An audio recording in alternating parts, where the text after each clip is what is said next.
आपको कि बजट पेश किया जा चुका है, लेकिन बड़ी बात यह है कि टैक्स स्लैब में किसी प्रकार का कोई बदलाव नहीं किया गया। जो उम्मीद की जा रही थी कि टैक्स स्लैब में शायद, क्योंकि चुनावी साल है, चुनाव से पहले पेश होने वाला अंतरिम बजट, राहत की उम्मीद की जा रही थी, लेकिन वैसा कुछ होता दिखाई नहीं दिया।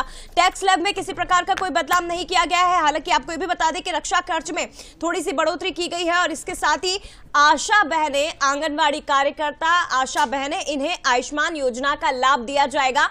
तो महिलाओं के लिए यह बड़ी घोषणा। प्रश्न ये है कि विधेयक को पुनर्स्थापित करने की अनुमति प्रदान की जाए। जो सदस्य इसके पक्ष में हाँ कहें, जो सदस्य विरोध में ना कहें। मेरे विचार में निर्णय हाँ वालों के पक्ष हुआ। हाँ वालों के पक्ष हुआ। माननीय मंत्री जी विधेयक को पुनर्स्थापित करें। Sir, I introduce the bill.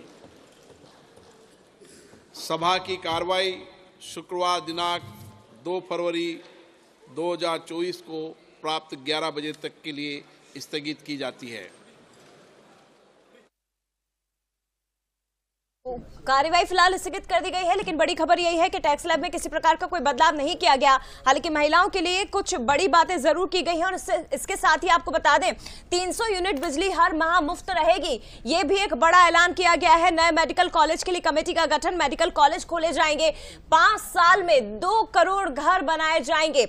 Income tax slab में किसी प्रकार का बदलाव नहीं। जनसंख्या नियंत्रण को लेकर कमेटी का गठन भी किया जाएगा और साथ ही रेलवे के क्षेत्र में जो सौगात दी गई है, 3 रेल कॉरिडोर जिनकी शुरुआत होने जा रही है। सर्वाइकल कैंसर के लिए टीकाकरण अभियान की शुरुआत होगी। 9 से 14 साल की बच्चियों को ये टीके लगाए जाएंगे।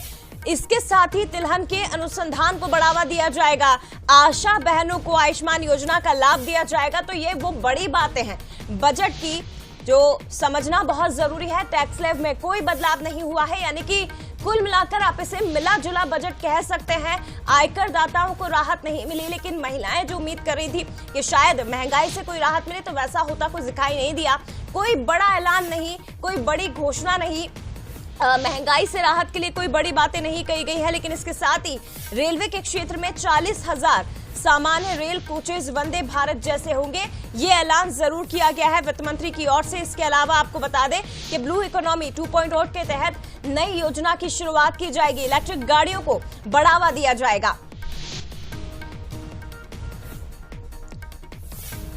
और चलिए टैक्स स्लैब को जरा समझने की कोशिश करते हैं। ग्राफिक्स के जरिए हम आपको समझाएंगे कि पिछली बार क्या था और इस बार क्या है। 0 से 3 लाख 0% टैक्स स्लैब को आपको समझा रहे हैं। 3 से 6 लाख की अगर बात करें तो 5% तक का टैक्स लगता है। और इसके अलावा आगे बढ़िए 6 से 9 लाख की इनकम पर 10% टैक्स देना होता है। 9 से 12 लाख की इनकम पर 15%। और उसके आगे आप थोड़ा बढ़ेंगे तो यहाँ पर 12 से 15 लाख पर 20% और 15 लाख से ऊपर पर 30% यानी 30% का टैक्स आपको देना होता है। लेकिन कोई बदलाव नहीं हुआ है। एज इट इज उसी स्लैब को आगे बढ़ाया जाएगा। फिलहाल कुछ महीनों की अगर आप बात करें, क्योंकि इंटरिम बजट है, पूर्ण बजट जो है वो जुलाई में पेश होने की उम्मीद है, तो उस समय हो सकता है कोई बदलाव हो। लेकिन अभी किसी प्रकार का कोई बदलाव इस स्लैब में तो नहीं हुआ है।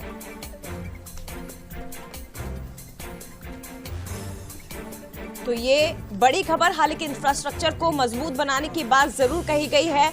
जय जवान जय किसान जय विज्ञान के साथ शुरुआत की और उसके बाद अब देखिए ये कहा कि हम इंफ्रास्ट्रक्चर को और मजबूत बनाएंगे। इस बजट की बड़ी बातें क्या है वो भी आपको हम बताते हैं। अंतरिम बजट तो पेश कर दिया गया है और टैक्स स्लैब में हालांकि राहत की उम्मीद जरूर की जा रही थी, लेकिन वैसा कुछ हुआ नहीं। चुनावी भाषण को लेकर ये कहा जा रहा था कि शायद चुनावी बजट हो सकता है, लेकिन चुनाव को देखते हुए भी कोई बड़े ऐलान नहीं किए गए। खासतौर पर किसानों के लिए किसान सम्मान निधि की राशि बढ़ाने की बात जो उम्मीद की जा रही थी वो नहीं हुआ है। बड़ी घोषणा देखिए, इनकम टैक्स में किसी प्रकार का कोई बदलाव नहीं किया। जो स्लैब आपको बताए थे वैसे ही है। 9 से 14 साल की लड़कियां। और चलिए सीधे रुख करते मेरी सहयोगी रंजना का वित्त मंत्री जगदीश देवड़ा के साथ, वो इस वक्त मौजूद है। वो इस बजट को किस तरह से देख रहे हैं, समझते हैं। अंतरिम केंद्रीय बजट में 4 बातों का विशेष रूप से ध्यान रखा है। गरीब, महिलाएं, युवा और किसान, इस पर फोकस किया है। कोई भी क्लास इसमें वंचित नहीं है और $5 ट्रिलियन की अर्थव्यवस्था को भी पूरा करने का लक्ष्य हमारा रखा है। निश्चित रूप से यह स्वागत